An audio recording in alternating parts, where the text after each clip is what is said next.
Fernando नाम का एक आदमी अपनी जिंदगी बिल्कुल ठीक तरीके से जी रहा था, पर वो खुश नहीं था। वो अभी भी किसी चीज की तलाश में था।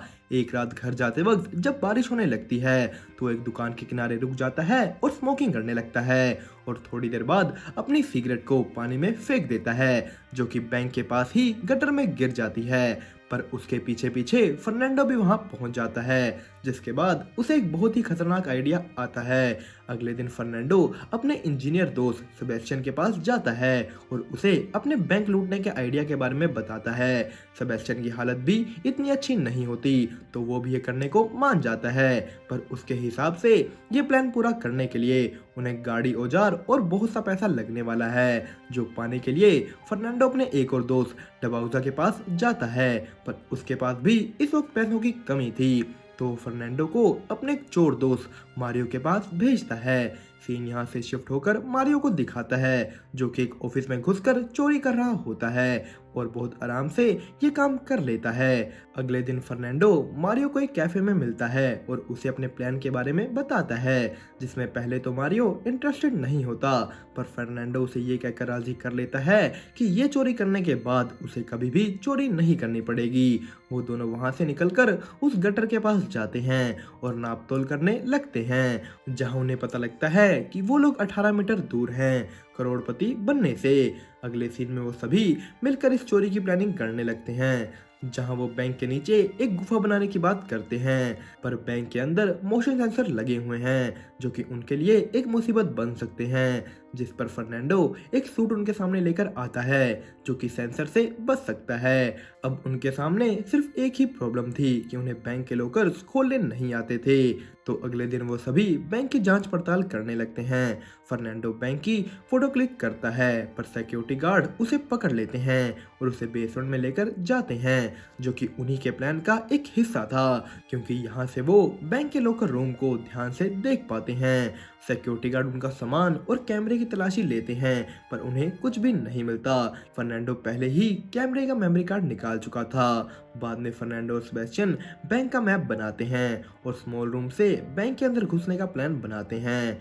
आगे वो साइकिल के टायर की मदद से टनल और बैंक के बीच की दूरी का भी पता लगाते हैं। हमें ये पता लगता है कि बैंक के पैसे का पहले ही इंश्योरेंस है, तो बैंक के अलावा किसी को कोई भी नुकसान नहीं होगा। उस रात वो गटर में जाकर खुदाई शुरू करते हैं और अगले दिन एक और आदमी अल्बर्टो को अपने प्लान में शामिल कर लेते हैं, जो कि उन्हें चोरी करने के बाद भागने में मदद करेगा। फर्नांडो और उसकी टीम को अभी भी कोई तरीका नहीं मिला था कि कैसे वो बैंक के 400 लॉकर्स ओपन करेंगे। वो लोग इसी बैंक की किसी और ब्रांच में जाकर लॉकर को अच्छी तरह देखते हैं। अगले सीन में मारियो एक चोरी की गाड़ी लेकर अल्बर्टो के घर के बाहर उसका इंतजार कर रहा होता है, पर तभी वहां पुलिस आ जाती है, जिन्हें देखकर वो डर जाते हैं। पर इससे पहले पुलिस उनसे कुछ पूछती, अल्बर्टो और उसकी पत्नी आकर पुलिस को कह देते हैं कि ये लोग उनके दोस्त हैं। सभी लोग टनल को खोदने का काम जारी रखते हैं, पर एक दिन उनकी ड्रिलिंग मशीन टूट जाती है, जिस पर मारियो बहुत गुस्सा होता है, क्योंकि उसने पहले ही इस प्लान में बहुत पैसा लगा रखा था। उसी रात बाद में फर्नांडो अपनी गर्लफ्रेंड के साथ तारों को निहार रहा होता है, जहां वो लोग बात करते हैं कि जो तारे आज हम आसमान में देख रहे हैं वो तो आज वहां है ही नहीं। जिस पर फर्नांडो को एकदम एक और आइडिया आता है और वो भागकर मारियो के पास जाता है, जहां वो उसे बताता है कि बैंक पूरी तरह से सुरक्षित है, जब वो खुला भी है और बंद भी। बैंक के पास इतनी सुरक्षा है कि वो बैंक में ऊपर से चोरी होने और टनल से चोरी होने दोनों को रोक सकते हैं, पर अगर ये दोनों चीजें एक साथ होती हैं तो वो कुछ भी नहीं कर सकते। फर्नांडो प्लान बनाता है कि वो दिन में खुलेआम बैंक में घुसेंगे, जिससे वो सभी अलार्म्स और सेंसर्स को अवॉइड कर सकें। ऐसा करने से पुलिस को ये लगेगा कि वो लोग आम लुटेरे हैं और चोरी करके सामने से ही निकलेंगे, और उनके टनल से भागने के प्लान के बारे में किसी को भी पता नहीं लगेगा। ये सब सुनकर मारियो पागल ही हो जाता है। उसे फर्नांडो का प्लान बहुत अच्छा लगता है और वो ऐसा करने के लिए मान जाता है। चोरी का दिन आता है, जहां सभी अपनी उंगलियों पर ग्लू लगा लेते हैं ताकि उनके फिंगरप्रिंट्स कहीं ना छपे। सेबेस्टियन गटर के अंदर जाता है और बाकी सब बैंक के अंदर। कुछ देर बाद ही वो सभी लोगों को अपनी बंदूक की नोक पर ले लेते हैं और सबको जमीन पर बिठा देते हैं। ये सब देखकर सीसीटीवी रूम में बैठा सिक्योरिटी गार्ड पुलिस को कॉल कर देता है, जहां पता लगता है कि सिक्योरिटी गार्ड की सभी बातें बाहर फर्नांडो अपने वॉकी टॉकी पर सुन रहा होता है, जो पुलिस के आते ही एक इंसान को बंदूक की नोक पर रखकर पुलिस को बैंक के अंदर घुसने से रोकता है और उसके बाद बैंक के अंदर जाकर बताता है कि उनके प्लान का पहला भाग पूरा हो चुका है। जो सुनते ही मारियो सीसीटीवी रूम में बैठे सिक्योरिटी गार्ड को बाहर निकालता है और उसकी बंदूक और मोबाइल लेकर उसे बैंक के बाहर छोड़ देता है। वो लोग बैंक के सभी कैमरास को बंद कर देते हैं, जिसके बाद फर्नांडो स्मॉल रूम में जाकर उस टनल के लिए रास्ता बनाता है जिसमें से सेबेस्टियन बैंक के अंदर आता है। जिसके बाद दोनों अपनी कार से कुछ सामान निकालकर एक मशीन को जोड़ने लगते हैं, जो कि यहाँ आने से पहले सेबेस्टियन ने बैंक के लॉकर तोड़ने के लिए बनाई थी। जिसके बाद वो सभी लॉकर तोड़ने शुरू करते हैं, जिस बीच बाहर पुलिस और मीडिया इकट्ठी हो चुकी थी। पुलिस ऑफिसर सिक्योरिटी गार्ड से बात कर अंदर की हालत का पता करते हैं, पर तभी वो लोग अंदर से पुलिस की छत पर चलने की आवाज सुनते हैं। जिसके बाद मारियो बाहर पुलिस कैप्टन को सिक्योरिटी गार्ड से लिए फोन से फोन करता है। हम देखते हैं कि फर्नांडो ने मारियो को इस चीज के लिए भी तैयार किया था कि वो कैसे पुलिस वालों से बहस करेगा। मारियो पुलिस कैप्टन को छत पर चढ़ रहे ऑफिसर्स को हटाने की धमकी देता है, जो कि पुलिस कैप्टन मान लेता है, पर वो भी चुपके से 2 स्नाइपर्स को साथ वाली बिल्डिंग में भेज देता है। जिसके बाद वो मारियो से उनकी डिमांड्स पूछता है, जिस पे मारियो डिस्ट्रिक्ट अटॉर्नी से बात करने की डिमांड रखता है। कैप्टन उससे जिसके लिए 1 घंटे का टाइम भी मांगता है और इसी बीच फर्नांडो और सेबेस्टियन ने बहुत से लॉकर्स खोल लिए थे और उनके पास ढेरों कैश और सोना होता है। बाहर पुलिस सारी इंफॉर्मेशन का पता कर रही थी। उन्हें बैंक के अंदर जाने की जगहें तो पता थी, पर अब अंदर के लोग कहां पर हैं ये नहीं। वो लोग इसे एक आम चोरी समझते हैं और मारियो को सरेंडर करने को कहते हैं, क्योंकि अभी तक उन्होंने किसी को चोट नहीं पहुंचाई थी, तो उन्हें सजा भी बहुत कम मिलेगी। यहाँ तक कि वो मारियो को उसके लॉयर से बात करने को भी कहते हैं, जिस पर मारियो उन्हें सबसे पूछने के बाद अपना डिसीजन बताने को कहता है। पर तभी वहाँ एक बूढ़ी औरत का फोन बजने लगता है, जहाँ पता लगता है कि आज उसका जन्मदिन है। जिस पर मारियो उसे हैप्पी बर्थडे विश करता है और डबाउजा उसे एक चॉकलेट लाकर देता है। स्नाइपर ये बातें देखकर पुलिस कैप्टन को बताते हैं, जो कि सोच में पड़ जाता है। मारियो उस औरत को बैंक के बाहर निकाल देता है। आंटी जी को तो बर्थडे गिफ्ट मिल गया।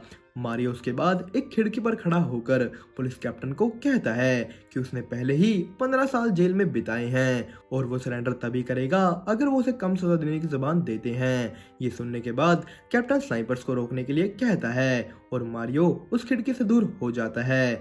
मारियो भी यहाँ यही पता करना चाहता था कि क्या पुलिस वाले उसे शूट करेंगे या नहीं। कुछ देर बाद डिस्ट्रिक्ट अटॉर्नी आकर मारियो से बात करता है, पर मारियो से बात करने को मना कर देता है। मारियो अपने लॉयर से बात करने की डिमांड करता है, जिस पर जब पुलिस वाले उसके लॉयर का नंबर मांगते हैं तो वहाँ रखे किसी और फोन का नंबर उन्हें दे देता है और खुद ही लॉयर बन के उनसे बात करने लगता है। इस तरीके से वो अपने साथियों को और टाइम दे पा रहा था। फर्नांडो और बाकी सब सारे लूट सुरंग के जरिए बाहर निकालनी शुरू करते हैं, जिसके बाद मारियो अपने फोन को स्विच ऑफ कर देता है।